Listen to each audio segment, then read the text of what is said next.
vamos a hablar un poco sobre la redención. Vamos a hablar entonces de la redención en estos minutos, con la ayuda de Dios, en estos 35, 40 minutos aproximadamente. Y porque es que la palabra redención para nosotros como creyentes, para nosotros que ya somos cristianos, de pronto esa palabra es muy común para nosotros, pero puede ser que para los otros, las otras personas que apenas están empezando, no es tan común. Y qué bueno que recordemos. Pablo dice, no me es molesto repetirles las mismas cosas que ya les he dicho. Y aquí no vamos a decir pues nada nuevo, simplemente vamos a predicar la palabra del Señor y yo sí creo que esta palabra, así a través de redes sociales, a través del Facebook, del YouTube y todo eso, puede tocar el corazón y la vida de alguien. A eso le hemos apuntado. Esa ha sido la oración en esta mañana. Señor, bendiga a alguien con esta palabra, que esta palabra le llegue a alguien que la esté necesitando, que traiga fortaleza para la vida de alguna persona, en el nombre de Jesús. Vamos a tomar entonces Marcos capítulo número 10, el verso 45. Evangelio según Marcos, el capítulo número 10, el verso 45. Gracias, hermano Jairo, realmente por la invitación. Y bueno, para mí es una bendición el poder estar con ustedes en esta mañana. Marcos capítulo número 10, el verso 45 dice, porque el Hijo del Hombre no vino para ser servido, sino para servir. Y no solamente para servir, sino que dice, y para dar su vida en rescate por muchos. Porque el Hijo del Hombre no vino para ser servido, sino para servir y para dar su vida rescatar, en rescate por muchos. Entonces, vamos a hablar un poquitico de lo que es la redención. La palabra redención, por lo general, nos da a entender en ese lenguaje que de nosotros, los que ya conocemos la palabra de Dios, que es un rescate o ser rescatado de algo malo. A Cristo se le conoce como el que redime, el que rescata. O sea, quiere decir que es el que compra otra vez. Ese prefijo red de redención, la R, la R, la E y la D, quiere decir de nuevo. Eso es lo que quiere decir de nuevo. Quiere decir otra vez. Quiere decir reiteración. Entonces la palabra redención lo que quiere decir es rescatar o es comprar de nuevo, es comprar nuevamente, es generar nuevamente. Eso es lo que quiere decir entonces la palabra redención. Hay un libro de la hermana Isabelita de Torres, les recomiendo. Yo he leído algunos libros de ella. Aquí está. Vamos a ver si se ve ahí eso. Entonces, este libro se llama Resultados de la intimidad con Dios. Y me llamó mucho la atención de este libro porque hay una historia, la historia del niño que construyó un barquito. Eso está en la página 24. Y habla de la historia del niño que construyó un barquito, porque esa historia pues es una buena ilustración de lo que tiene que ver con la redención. Entonces dice que el niño fabricó su barquito y era un barquito de madera. Y entonces él fue a probar el barquito. Es como cuando yo no ustedes, los que estamos de pronto más antiguos, que no teníamos celulares, hicimos varias clases de aviones con hojas. Y eso en el colegio o la escuela las tirábamos a ver cómo volaban. Uno quiere probarlo. Pues el niño fabricó un barquito de madera y fue a probarlo a un lago o al mar. Y el barquito se fue alejando con el viento se lo fue llevando y ya el niño no pudo recuperar más el barco. Y fue un momento muy triste porque él había sido el creador de ese barco, quería era probarlo, pero el barquito se fue. Y cuenta la historia del libro que el tiempo pasó y un día paseándose por la playa, vio entonces que había una venta de artículos viejos, una venta de artículos usados, y se acercó y le preguntó al dueño que cuánto valía ese pequeño barco. Entonces ese pequeño barquito de madera, quiere decir que él vio el barquito que era de él, que así había ido, lo vio allí. Pues el dueño le dio el precio y el jovencito le rogó, le pidió, le dijo, vea, le voy a pedir un favor, no me venda ese barquito, separe lo que yo me voy a ir a trabajar, voy a ir a hacer alguna cosa, pero yo le traigo la plata y le compro el barquito de madera. Pasado algún tiempo, entonces el niño regresó, el jovencito regresó, con el dinero compró el barquito y entonces se fue, él cogió su barquito, lo abrazó y se fue diciéndole cositas bonitas al barco. Y después de que lo abrazó y le mostró mucha ternura al barquito, le dijo, ahora tú eres mío 2 veces. Primero, porque te hice. Segundo, porque te compré.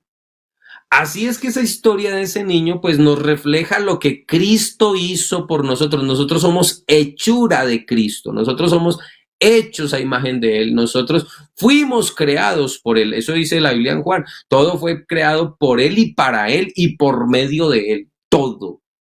Y entonces nosotros fuimos creados por Él, pero un día nos alejamos de Dios y pasado el tiempo, pues Él vino y nos compró con su sangre. Entonces, ese es el Señor Jesús para nosotros. ¿Por qué? Porque Él nos hizo, eso es lo que dice el Salmo capítulo número 100, el versículo número 3, que tenemos que tener un reconocimiento de que Jehová es Dios. Pero no solamente el reconocimiento de que Jehová es Dios, sino que dice que Él nos hizo y no nos hicimos nosotros a nosotros mismos. Entonces tenemos que reconocer eso, que somos hechura de Dios. Él nos creó. Y como redentor, también dice la Biblia que nos compró con su sangre. Usted sabe que Dios es espíritu en esencia. Y un espíritu pues no tiene carne, no tiene huesos, no tiene tuétanos, no tiene sangre. Así es que era necesario que él se vistiera de un estuche de carne. Por eso la Biblia dice que no tiene discusión el misterio de la piedad. Donde Dios se manifestó, manifestar es dar a conocer, se reveló en carne, se mostró en carne. ¿Por qué? Porque era necesario que él tuviera sangre para podernos comprar a nosotros. Entonces, como redentor, nos compró con su sangre. O sea que le pertenecemos a Él 2 veces. Uno, porque es nuestro creador. Dos, porque se manifestó en carne para morir en la cruz del Calvario, derramar su sangre para comprarnos, para rescatarnos, para comprarnos nuevamente, para que fuéramos de Él. Alabanzas al nombre de Jesús. Primera de Pedro, capítulo número 1, versos 18 y 19. Primera de Pedro, capítulo número 1, verso 18 y 19.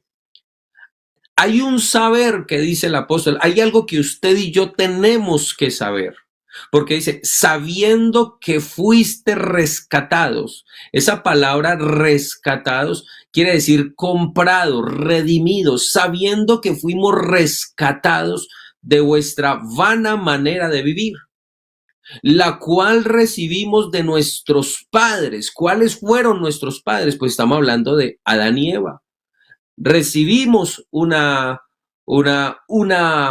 dice allí, una vana manera de vivir, la cual recibieron de vuestros padres, no con cosa corruptible como oro o plata. Dice, sabiendo que fuiste rescatados de vuestra vana manera de vivir, la cual recibiste de vuestros padres, no con cosa corruptible como oro o plata, sino con la sangre. Cuando dice sino, nos está cambiando, nos está diciendo con qué fuimos pagados, con que fuimos comprados. Dice, sino con la sangre preciosa de Cristo, como de un cordero sin mancha y sin contaminación.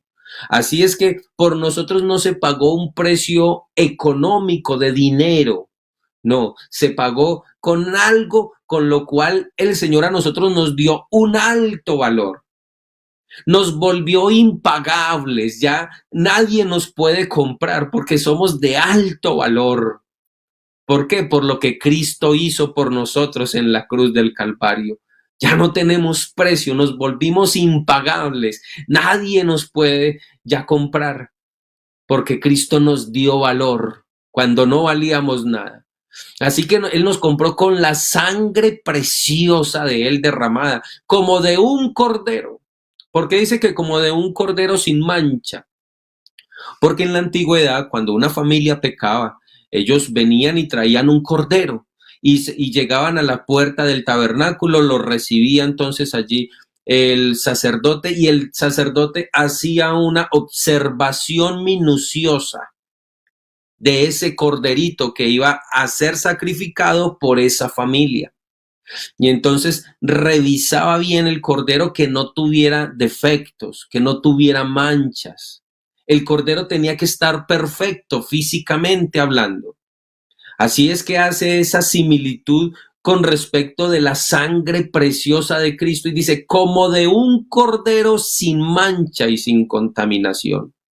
¿Qué quiere decir eso? Que a Dios se le tiene que dar lo mejor. Cuando la familia traía ese cordero para que ese cordero fuera el que pagara por ellos, ellos habían pecado, pero le estaban descargando la culpa, la carga pesada se la estaban descargando al corderito, pero el corderito tenía que ser perfecto. Gloria al nombre de Jesús. A Dios se le tiene que dar lo mejor. Y si no, mire la ofrenda de Caín y Abel. La Biblia dice que la de Abel fue más excelente, o sea que la de Caín fue buena, fue excelente, pero la de Abel fue más excelente. A Dios se le tiene que dar lo mejor. Por eso David fue un hombre conforme al corazón de Dios, porque él quiso dar lo mejor, aún de sus propios tesoros, quiso dar lo mejor para Dios. A Dios se le da lo mejor. Si usted le da lo mejor a Dios, Dios a usted le va a dar bendición. Porque Dios sí conoce la intencionalidad del corazón, el Señor sí sabe con qué carga yo hago un trabajo para el Señor sí conoce la intencionalidad cuando yo le canto, el Señor sí conoce la intencionalidad cuando yo le estoy sirviendo, cuando salgo y evangelizo, el Señor sí conoce la intención, el Señor sí sabe cómo me estoy presentando realmente delante de Dios. A Él no le podemos ocultar nada.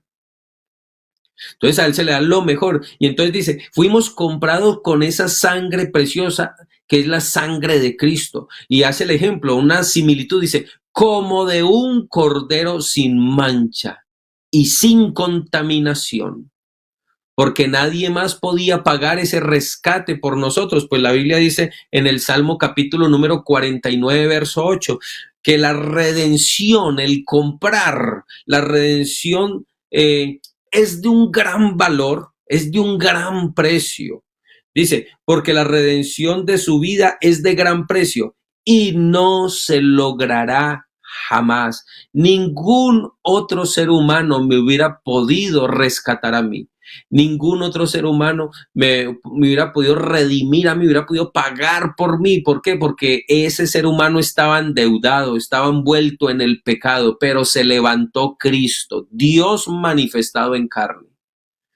La Biblia dice que el hombre que es capaz de refrenar su lengua es un varón perfecto, capaz de refrenar todo su cuerpo. Y la Biblia dice que a Cristo se le juzgó en todo y aún en sus palabras no hubo engaño, un hombre perfecto. Por eso la Biblia dice, como de un cordero sin mancha y sin contaminación. Fuimos comprados a precio de sangre. Entonces hay que reconocer que Jehová nos hizo y no nosotros a nosotros mismos. Pero hay que reconocer también que Cristo nos ha comprado. Entonces, cuando habla de nuestros padres, ¿a cuáles padres se refiere? Pues se refiere a Adán y a Eva. Adán, que viene del vocablo Adama, que significa humanidad, y Eva, que significa vida. De ahí venimos todos nosotros. Así es que por allá en primera carta a los Corintios, el capítulo número 15, el verso 21, ahí nos va a hablar también de lo que nos dejaron nuestros padres. Dice, porque por cuanto la muerte entró por un hombre, ¿cuál hombre? Pues Adán. También por un hombre la resurrección de los muertos. Porque así como en Adán mueren todos, también en Cristo todos serán vivificados.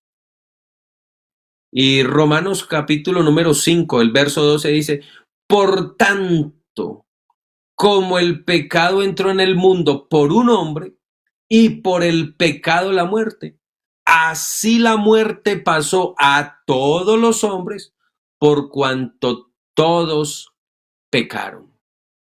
Todos pecaron.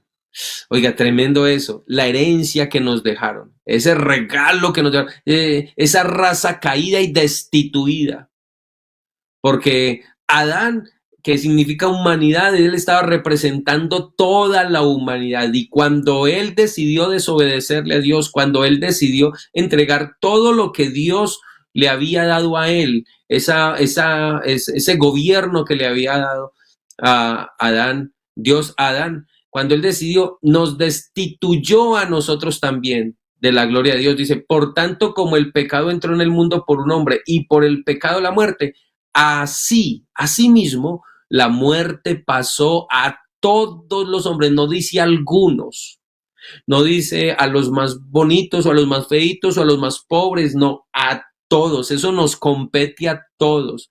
Así, por tanto, como el pecado entró en el mundo por un hombre. ¿Por dónde entró el pecado al mundo? Por un hombre. Y dice, y por el pecado la muerte. O sea que si Adán no hubiera pecado, el ser humano sería inmortal y hoy tendríamos a Adán con nosotros. Hoy tendríamos a los patriarcas con nosotros. Pero como ellos tomaron su decisión también y pecaron contra Dios, entonces dice, por tanto como el pecado entró en el mundo por un hombre y por ese pecado y por el pecado la muerte, así la muerte pasó a todos los hombres por cuanto todos pecaron.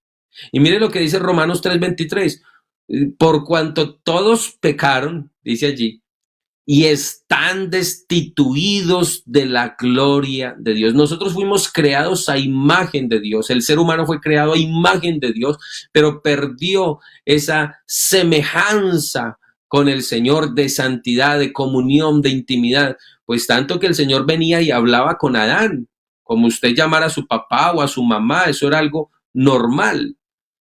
Pero dice entonces, por cuanto todos pecaron y están destituidos, el ser humano fue destituido de la gloria de Dios. Verso 24 de Romanos capítulo número 3 dice, siendo que justificados gratis. Aquí no hay que pagar. Para usted ser justo, para usted ser justificado, esto es gratis, gratuitamente, dice, siendo justificados gratuitamente por su gracia. Nuevamente aparece esta palabra acá, mediante la redención, mediante la compra, mediante el pago nuevamente, mediante la redención que es en Cristo Jesús, a quien Dios puso como propiciación. Propiciación quiere decir propicio a mi necesidad. Usted tiene una necesidad esta mañana, Cristo es propicio a su necesidad. Dice, a quien Dios puso como propiciación por medio de la fe en su sangre, para manifestar su justicia a causa de haber pasado por alto en su paciencia los pecados pasados. Entonces, lo que queremos darnos a entender en esta mañana es que el ser humano fue creado por Dios. No hay otra forma, el ser humano fue creado por Dios. Ese ser humano se perdió, así como estábamos hablando de la historia del barquito, un día se fue, pero después el Señor tuvo misericordia de nosotros y cuando estábamos perdidos, muertos, dice la Biblia, en delitos y pecado. Cuando estábamos muertos en delitos y pecados, Cristo nos dio vida. Por eso esta palabra es espíritu vivificante. Es un espíritu vivificador. ¿Qué quiere decir eso? Vivificar es que le da vida a lo que estaba muerto. Nosotros estábamos muertos en delitos y pecados, pero Cristo nos ha comprado, Cristo nos ha rescatado. Nosotros somos de Él dos veces. Uno, porque nos creó. Y dos, porque nos compró y no con cualquier cosita, no con oro o plata, no con la sangre preciosa de Cristo.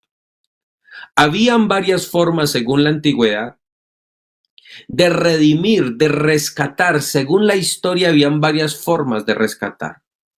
Los prisioneros de guerra, en la antigüedad, usted sabe, eso a veces se ve hasta en las películas.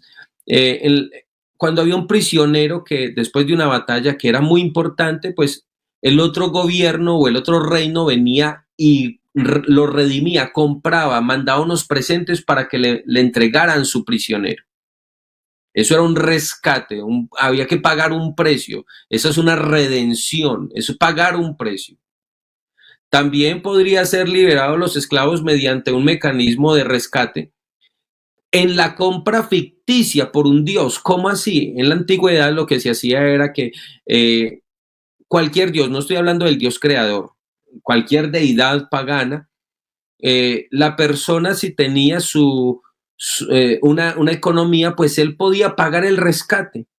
Y lo que hacía era que traía el dinero, lo entregaba a los sacerdotes de ese dios, de esa deidad, y esa persona quedaba como un esclavo de ese dios. Y se comprometía como esclavo a servirle, a limpiar sus imágenes, a postrarse, a adorarlas, a servirle, bueno, todo eso. Por eso se hablaba de un rescate ficticio. Pero, y Pablo conocía de eso. Por eso en Romanos capítulo número 1, Pablo comprendía esa terminología, porque Pablo era un estudiante de las leyes. Así es que él sí conocía esos escritos antiguos y sabía cómo era la situación, y por eso cuando le está escribiendo la carta a los romanos en el capítulo número 1, el verso 1, Pablo en la revisión Reina Valera 1960 dice: Pablo, siervo de Jesucristo.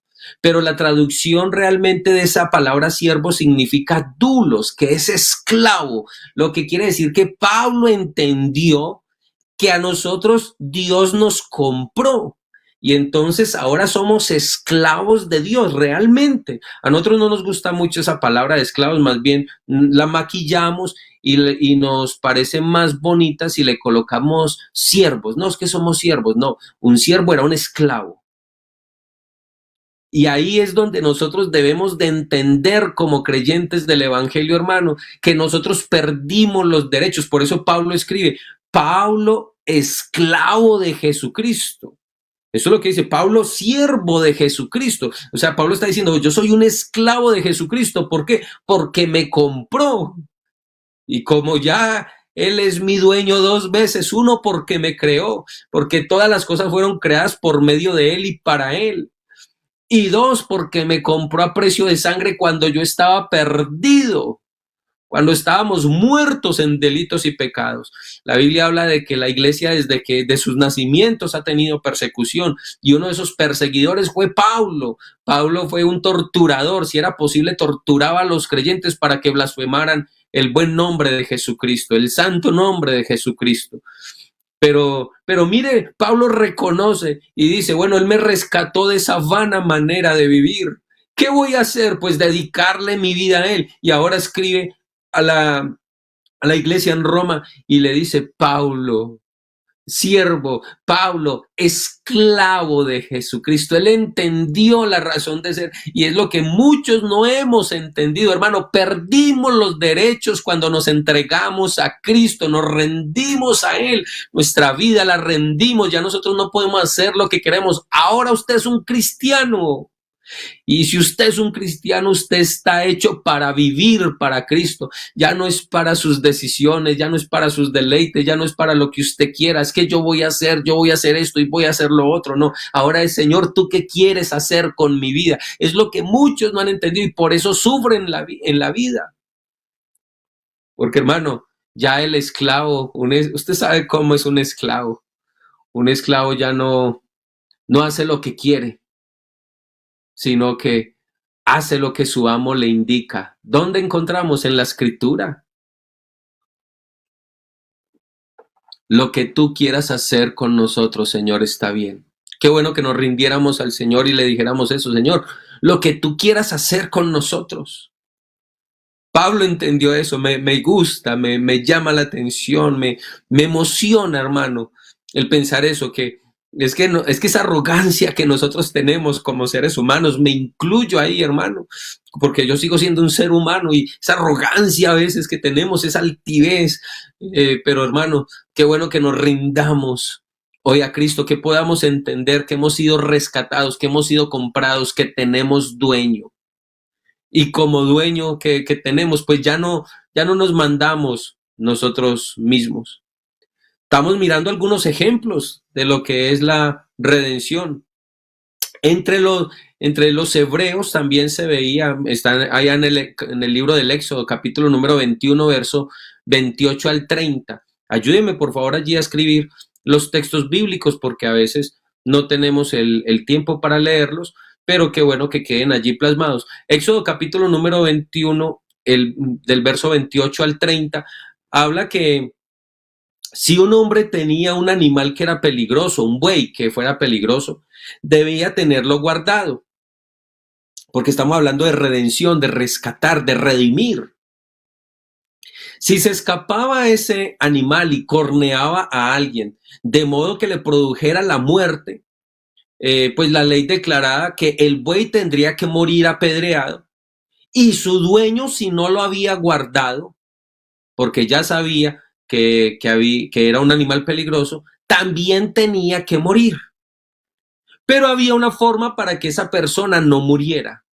Y era que él pudiera redimir, que él pudiera pagar como una indemnización, decir, bueno, está bien, no me maten, mi vida se estiman tanto, decían las leyes, entonces, bueno, yo voy a pagar ese rescate. Eso es como una fianza, como lo que conocemos hoy en día como una fianza. Eso se veía desde el Antiguo Testamento.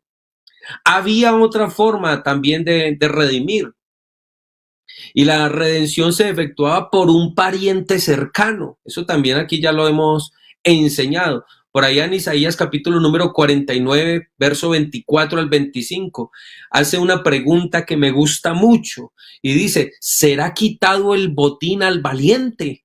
Eso era como algo imposible. ¿Será quitado el botín al valiente? ¿Será rescatado el cautivo de un tirano? Y el verso 25 dice, pero así dice Jehová, o sea, era algo impensable, era algo que no se podía. Será quitado el botín al valiente, porque es que el botín era las almas, el botín era la raza humana, el valiente era Satanás. Y la Biblia dice que Satanás es un amo cruel. Y dice, rescatado el cautivo, nosotros éramos los que estábamos cautivos de un tirano. Satanás es un amo cruel, Satanás es un tirano. Y el verso 25, después de hacer esa pregunta que era lo impensable, lo imposible para el ser humano, dice, pero así dice Jehová, qué rico cuando Dios habla. Y dice, pero así dice Jehová, ciertamente el cautivo, nosotros seremos rescatados del valiente. Y el botín, o sea, nosotros, será arrebatado del tirano. Me gusta la palabra arrebatado, porque ahí no dice que se pactó un precio y empezaron a negociar Dios y Satanás. Bueno, la raza humana cuesta tanto, entonces vamos a mirar, señor Diablito, ¿será que usted nos quiere colaborar? Venimos aquí a negociar. No, no, no, no, no, eso no dice la Biblia.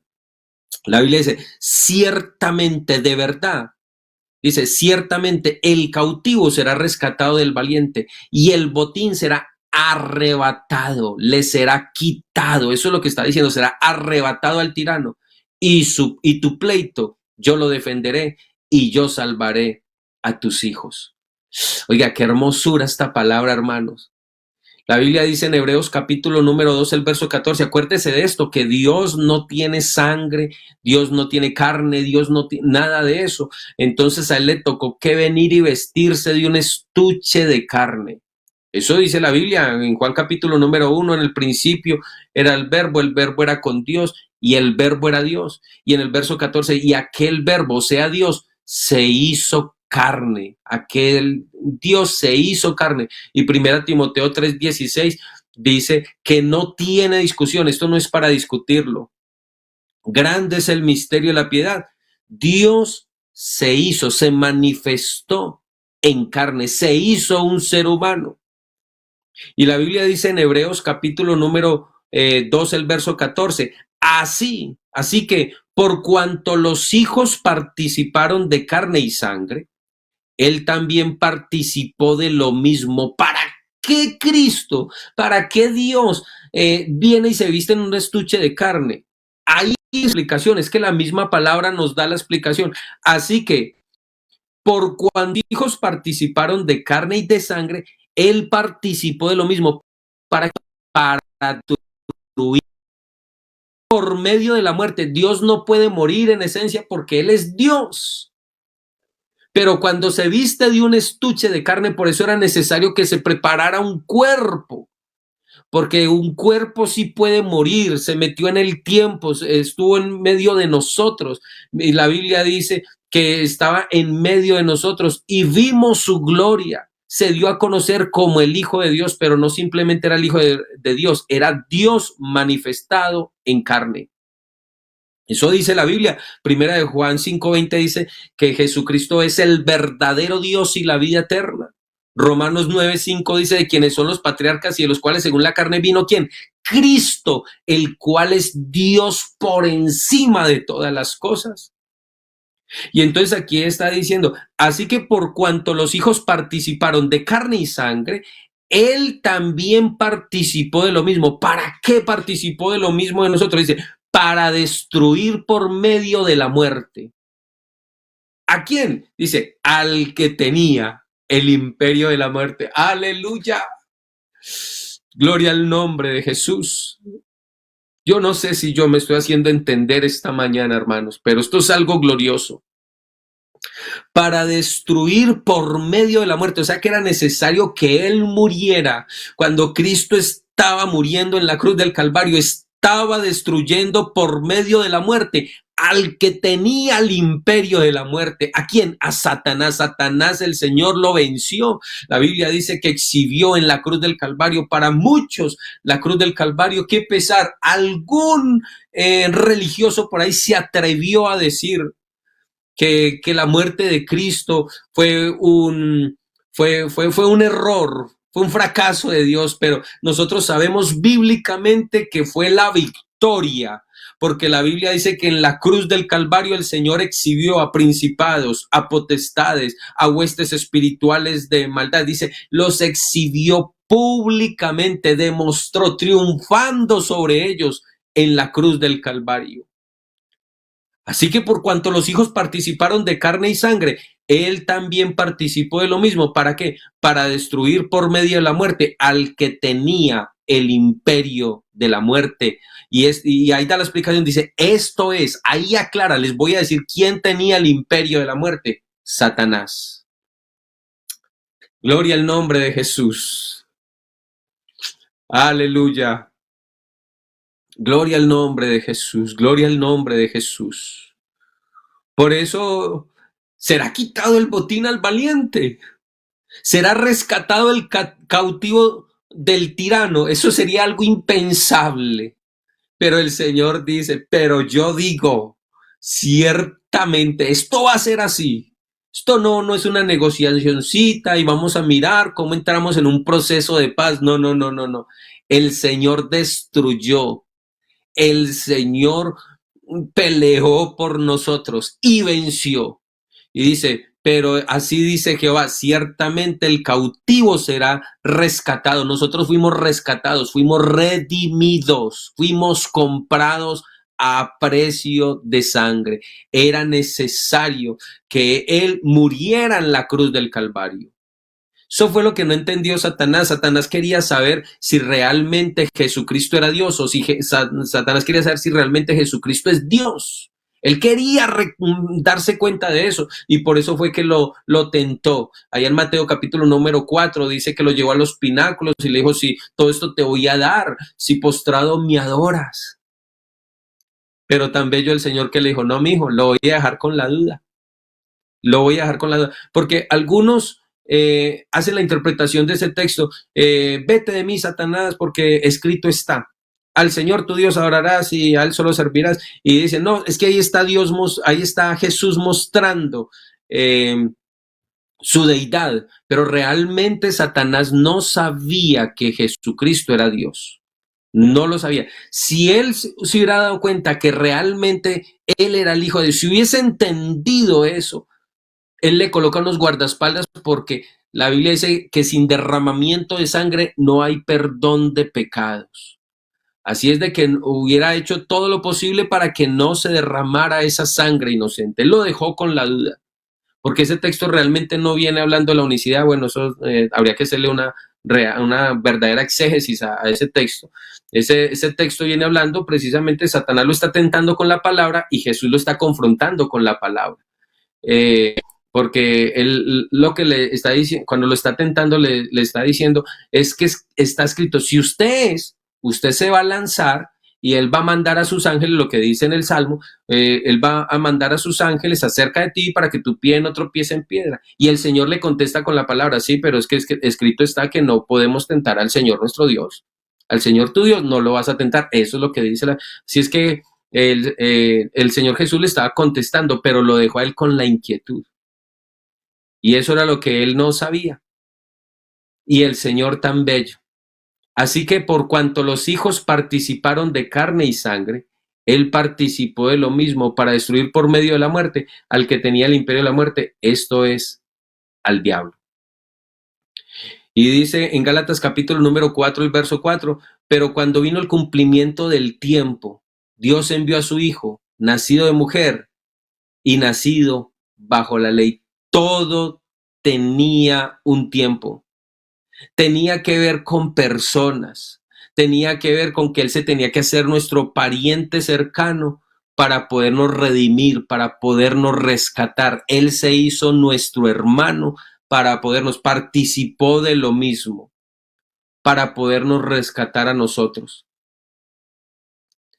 Y bueno, mucha tela para cortar con respecto a esto. No sé si usted se acuerda de esa historia preciosa que hay en el libro de Ruth, de una mujer. Vamos a mirar cuántos minutos me quedan, unos 7, 8 minuticos. Pero mire, pensando en ese pasaje bonito de Ruth, sobre lo que es rescatar, lo que es redimir, lo que es restituir nuevamente, porque eso fue lo que el Señor hizo con nosotros. Se entregó por nosotros. En ese pasaje de Ruth, donde hay una mujer que se llama Noemí, que significa plácida, se casa con un hombre llamado Elimelech, tienen 2 hijos, Malón y Kelión, ellas tienen sus esposas, que es Ruth y Orfa, y bueno, se van para la tierra de Moab, dice la Biblia, allí duran 10 años, pero allí muere Elimelech, muere sus 2 hijos, entonces los 2 hijos de Noemí, Malión y Kelión, y dice la Biblia que cuando ella se regresó para su casa, para Jerusalén, estaba muy atribulada, tanto que la gente la veía y le decía, esa es Noemí, la plácida, y dijo, ya no me llamen Noemí, ahora llámenme Mara, porque vengo amargada, vengo triste. Ella habló con sus 2 nueras y entonces dice la Biblia que Orfa se devolvió para su casa, pero Ruth tomó la decisión de quedarse con Noemí. Y eran 2 mujeres, hermanos, que estaban en la ruina. De pronto, ahorita tendremos otro pensamiento o habrá otro pensamiento, pero en el Antiguo Testamento, en la historia, nosotros vemos que unas mujeres tenían sus hijos y el futuro de esas mujeres eran sus hijos. El futuro sustento de ellas eran sus hijos. Por eso la Biblia habla de honrar a papá y a mamá. Habla de los hijos como esas flechas, esas saetas en manos del valiente, que llenemos nuestra aljaba de esas flechas. ¿Por qué? Porque ellos van a ser el sustento de nosotros, bíblicamente. Pero a esta mujer se le habían muerto los hijos y había muerto su esposo, que era el sustento, y dice, ahora soy una mujer amargada. Y viene sin dinero, viene sin nada, con solamente su nuera Ruth. Y ver esta mujer, ve a Ruth, cómo madruga a hacer el trabajo, a hacer la labor. Y entonces, y estaban en el tiempo de la siega, estaban segando las espigas, y ella sale diligentemente, la Biblia la cataloga como una mujer virtuosa, sale diligentemente en las madrugadas, muy temprano y se va muy tarde a dormir. Eso lo muestra la Biblia y la muestra como una mujer virtuosa que ella va y hace.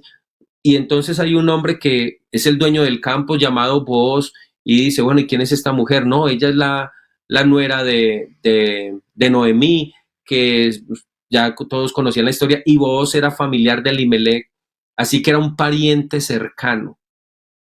Y entonces él, cuando se hace la labor, es que me hace acordar también de Gedeón, que la Biblia dice que Gedeón madrugaba desde muy temprano a recoger todo el grano para que los madianitas no vinieran a robárselo. Y el Señor se le presenta a Gedeón y le dice, varón esforzado y valiente, vea hermano, usted madrugue, haga lo que tenga que hacer, que Dios se encargará del resto. Dios se encargará del resto. Y esta mujer salía y entonces vos le dijo le dijo a ella, vea, venga, tome agua, aliméntese, sáciese, y le dijo a los segadores, vayan dejando manojos para que ella coja más. Oiga, qué bonito eso, para que ella agarre o tome más, porque desde otros países nos estarán mirando y algunas palabras para ellos son ofensivas. Entonces, agarre para que ella agarre más. Y tomó la decisión y él dijo, bueno, pues yo soy un pariente cercano, pero hay uno más cercano para redimir a esta mujer, o sea, para casarme con esta mujer. Fue, habló con el otro pariente dijo, yo no puedo arriesgar mis tierras. Entonces llamaron 10 ancianos, 10 testigos, y bueno, ustedes son testigos de esta transacción que vamos a hacer acá, y vos tomó la decisión y dijo, yo me voy a casar con esta, voy a redimir a esta mujer. Y algo tan bonito como ver en la historia que, si no me equivoco, vos termina siendo como el bisabuelo del rey David y del linaje de David, de allí es donde viene el Salvador del mundo. Entonces, hermanos, lo que quiero darme a entender en este ya para finalizar este mensaje, es precisamente eso, de que Dios con nosotros tiene misericordia y nos ha redimido, nos ha vuelto a comprar. No, éramos como la historia del barquito, que el barquito se fue, pero el niño vio después su barquito y allá tenía otro dueño. Nosotros estábamos bajo un amo cruel, pero Cristo a nosotros nos redimió, nos rescató. Y Él hoy, déjeme pensarlo de esa manera, que nos toma en sus brazos y nos dice, ya soy dueño suyo 2 veces. 1, porque lo hice, y 2, porque lo compré a precio de sangre.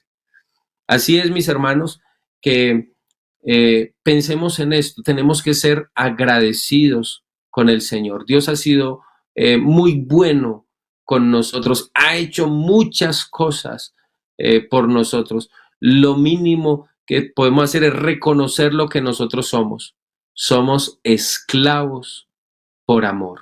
Fue lo que dijo Pablo. Pablo, eh, siervo de Jesucristo, dulos de Cristo, esclavo de Jesucristo, ríndase completamente a Dios y su vida va a cambiar. Cuando nosotros entendamos ese puntico ahí, hermanos, que todo lo que pasa ya alrededor de nuestra vida no depende de nosotros, depende de Dios. Por eso el salmista David, conociendo, dijo, el Señor es mi pastor y no faltará o nada me faltará.